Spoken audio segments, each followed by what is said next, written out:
The other type of anesthesia is general anesthesia. So what happens here is the patient is completely unconscious. So he does not feel any pain, he does not feel any senses, and he is not even aware of the things that are going around him. So that means the patient is under the influence of a general anesthesia. Next comes MAC. A peculiar type of anesthesia is called as MAC. A special type of anesthesia called as MAC, which is the monitored anesthesia care. Here what happens is the patient is not given a general anesthesia, but it requires a continuous monitoring and presence of the anesthesiologist or an anesthesiology assistant.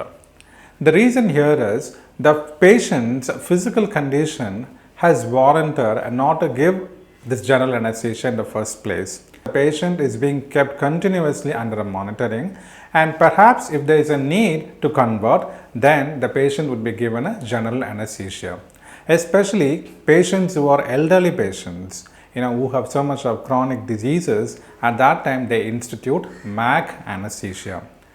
And we also have the NCD guidelines for reporting MAC anesthesia, because there are several insurance companies that have the guideline or the local coverage determination which clearly says that the patient should have these morbid diseases or these comorbid conditions or other physical ailments so that MAC anesthesia can be warranted.